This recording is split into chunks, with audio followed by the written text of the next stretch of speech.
قیامت قائم ہونے سے قبل کچھ نشانیاں ظاہر ہوں گی جو حضور علیہ السلام نے بیان فرمائی۔ قیامت کب قائم ہوگی اس کے وقت کا تعین نہیں فرمایا، بلکہ جب بھی آئے گی اچانک آئے گی، لیکن اتنا بتایا کہ دن جمعۃ المبارک کا ہوگا اور عاشورے کا دن ہوگا، 10 محرم الحرام کی تاریخ ہوگی، اور شام کے میدان میں میدان محشر لگے گا۔ اسرائیل علیہ السلام سور پھونکیں گے اور اس کی آواز سے پہلے تو خوف پیدا ہوگا، پھر خوف بڑھتا جائے گا اور آواز بھی تیز ہوتی جائے گی۔ اس کی تیزی اور ہولناکی ایسی ہوگی کہ کانوں کے پردے پھٹنے لگیں گے، پھر اس کے بعد جو ہے وہ ہر شے اڑنے لگے گی۔ اللہ تعالیٰ جل شانہ نے سورہ الواقعہ کے اندر پہاڑوں کی حالت کو بیان کیا ہے۔ جب سور پھونکا جائے گا، قیامت واقعہ ہوگی، تو فرمایا کہ پھر تم اس طرح ہو جاؤ گے جس طرح کے روزن سے آنے والی روشنی میں اور دھوپ میں جو باریک باریک ذرے ہوتے ہیں۔ کبھی آپ نے دیکھا ہو اندھیرے کمرے میں کسی جانب سے تھوڑا سا سوراخ اور اندر دھوپ آ رہی ہو، تو آپ ایک گوشے اور زاویے میں کھڑے ہو کے دیکھیں تو اس میں چھوٹے چھوٹے اڑتے ہوئے ذرات دکھائی دیتے ہیں۔ ان کو اگر آپ ہاتھ میں پکڑے مٹھی کھولیں تو کچھ نہیں ہوں گے، ہوتے تو ہیں لیکن باریک اتنے ہیں کہ وہ نظر نہیں آتے، تو ان کو عربی میں ہوا کہتے ہیں۔ اللہ تعالیٰ ارشاد فرماتا ہے یہ بڑے بڑے پہاڑ، یہ کیٹو، یہ ماؤنٹ ایورسٹ، یہ جو ہے وہ بڑے بڑے عالی نصب پہاڑ اس طرح ریزے ریزے اور ٹکڑے ٹکڑے ہو جائیں گے جس طرح روزن کی روشنی کے اندر چھوٹے چھوٹے باریک اور مہین ذرے ہوتے ہیں، جن کو تم تھامو پکڑو تو تمہارے ہاتھ میں تمہیں دکھائی نہیں دیتے، صرف دھوپ میں دیکھتے ہو۔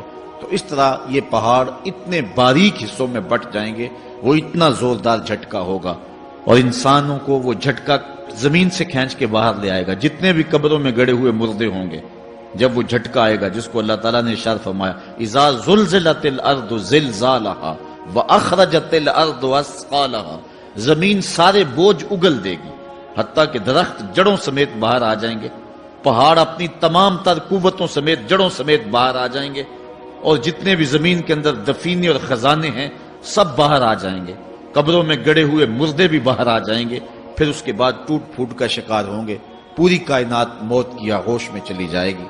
یہ قیامت کا دن بہرحال قائم ہوگا۔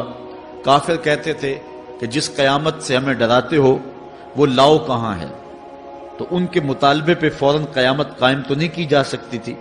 اللہ تعالیٰ جل شانہ نے فرمایا محبوب ان کو کہو تم بھی انتظار کرو، میں بھی انتظار کرتا ہوں، اور جس دن کا وعدہ دیا ہے وہ تم دیکھ لو گے۔ اور سورہ الواقعہ میں ارشاد فرمایا اذا وقعت الواقعہ لیس لوقعتها کاذبہ، جس دن وہ قائم ہوگی تو پھر کوئی انکار نہیں کرے گا۔ آج موت کا انکار کوئی نہیں کرتا، کسی دھرم میں، کسی مذہب میں، کسی عقیدے میں، کسی فرقے میں، کسی گروہ میں، کسی طبقہ زندگی میں آپ موت کا انکار نہیں پاتے۔ موت ہے ہنگامہ آرا کلزم خاموش میں، ڈوب جاتے ہیں سفینے موج کی آغوش میں۔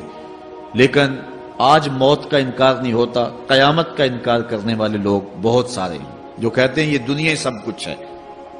آج کل تو بہت سارے مسلمانوں کا انداز بھی یہ ہو گیا ہوا ہے کہ وہ قولن تو نہیں لیکن جو عملی زندگی ہے وہ اسی بات کی گواہی دے رہی ہے جس طرح سب کچھ یہی دنیا ہو اور آخرت کوئی نہیں ہے۔ رویہ، انداز، طرز زندگی اور انداز معاشرت اسی کی طرف اشارہ دے رہے ہیں اور اسی بات کی چغلی کھا رہے ہیں کہ بس یہی دنیا ہے، بابر بیش کوش کہ عالم دوبارہ نیست۔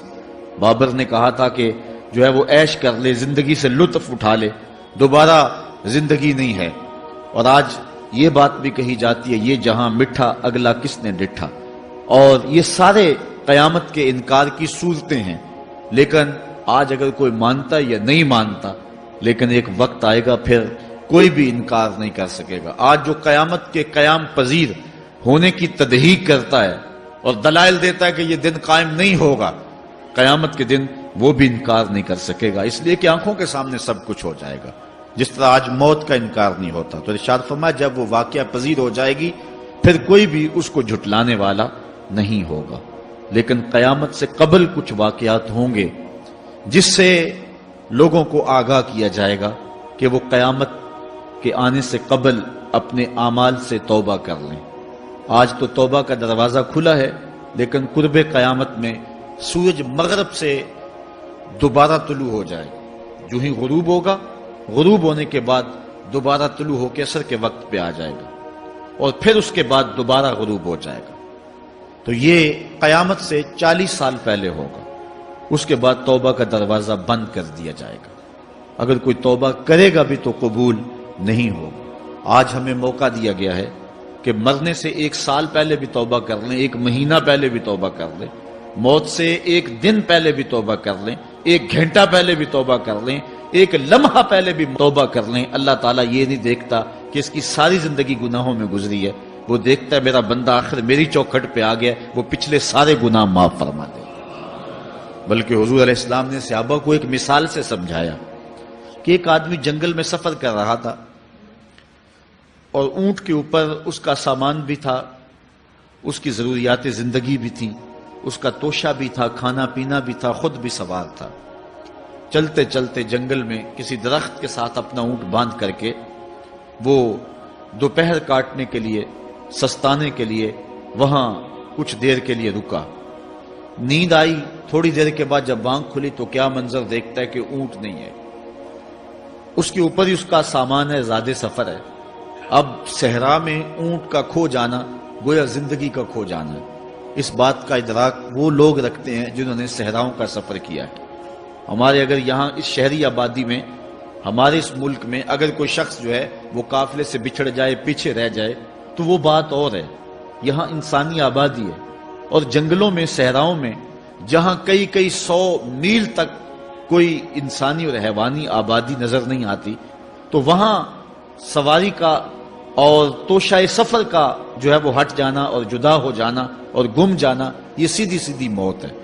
اب اس نے دائیں بائیں بھاگ کر کے دیکھا کہ اونٹ کہیں ملے، لیکن اونٹ نہیں ملا، تو وہ دوبارہ آ کے اس درخت کے ساتھ ٹیک لگا کے بیٹھ گیا موت کے انتظار میں کہ اب توشہ سفر بھی گیا، سامان سفر بھی گیا، سواری بھی گئی، اور یہاں کوئی انسانی آبادی بھی نہیں ہے، تو اب موت کا ہی انتظار ہے۔ تو وہ موت کے انتظار میں بیٹھ گیا۔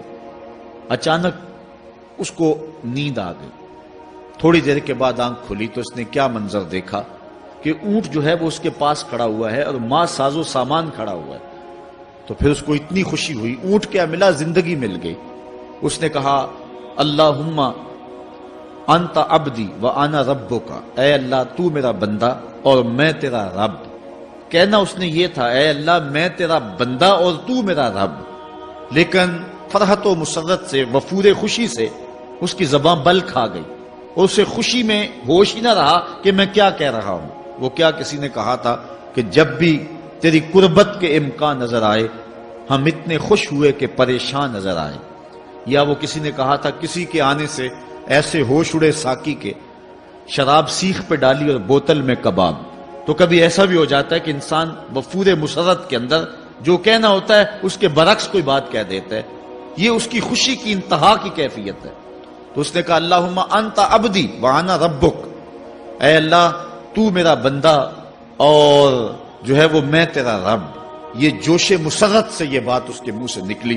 حضور نے صحابہ کو فرمایا صحابہ بتاؤ اس بندے کو کتنی کو خوشی ہوئی ہے؟ صحابہ نے عرض کی حضور بہت زیادہ خوشی ہوئی ہے۔ تو حضور علیہ السلام نے فرمایا جب کوئی بندہ توبہ کر کے مالک کی دہلیز پہ پلٹ آتا ہے اللہ تعالیٰ اس سے بھی زیادہ خوش ہوتا ہے کہ یہ میرا بندہ میری دہلیز پہ آ گیا، یہ توبہ کے دروازے پہ آ گیا ہے۔ تو اس لیے قیامت سے قبل توبہ کا دروازہ کھلا ہوا ہے، لیکن 40 سال قبل توبہ کا دروازہ بند ہوگا، سورج مغرب سے طلوع ہوگا۔ پھر کوئی توبہ کرنا چاہے گا بھی، بلکہ ہر کوئی توبہ کرنا چاہے گا، لیکن پھر توبہ جو ہے وہ قبول نہیں ہوگی۔ اسی طرح اور بہت سارے واقعات قیامت سے قبل جو ہیں وہ ظاہر ہوں گے، جن کی نشاندہی حضور نبی رحمت صلی اللہ علیہ وسلم نے فرمائی ہے۔ حضرت حذیفہ بن اسید انصاری رضی اللہ تعالی عنہ فرماتے ہیں کہ حضور تشریف لائے اور ہم کسی امر میں بات کر رہے تھے، تو حضور علیہ السلام نے ارشاد فرمایا کہ تم کس چیز کا تذکرہ کر رہے ہو؟ تو ہم نے عرض کی حضور ہم قیامت کے بارے میں ذکر کر رہے ہیں۔ تو حضور علیہ السلام نے ارشاد فرمایا کہ قیامت اتنی دیر تک قائم نہیں ہوگی جب تک یہ نشانیاں پوری نہ ہو لیں۔ ان میں سے ایک حضور نے دھوئیں کا ذکر فرمایا، دوسرا دجال کا تذکرہ کیا، تیسرا دابت الارض یعنی یاجوج اور ماجوج کا تذکرہ کیا کہ وہ نکلیں گے. اس طرح سورج کا مغرب سے نکلنا اس کا ذکر کیا. حضرت عیسیٰ علیہ السلام کے نزول کا ذکر کیا. اسی طرح حضور علیہ السلام نے زمین کا 3 جگہوں سے بیٹھ جانے کا ذکر کیا. ایک مشرق میں، ایک مغرب میں اور ایک جزیرہ عرب میں. زمین دھنس جائے گی نیچے، اس کا ذکر کیا. اور یمن کی جانب سے ایک آگ نکلے گی جو لوگوں کو دھکیل کر کے شام کے میدان میں لے آئے گی، اس کا تذکرہ کیا. فرمایا جب تک یہ نشانیاں پوری نہیں ہو جاتی اتنی دیر تک قیامت قائم نہیں ہوگی. تو یہ قیامت کے آنے سے قبل جو ہیں وہ نشانیاں ہیں جو ظاہر ہوں گی.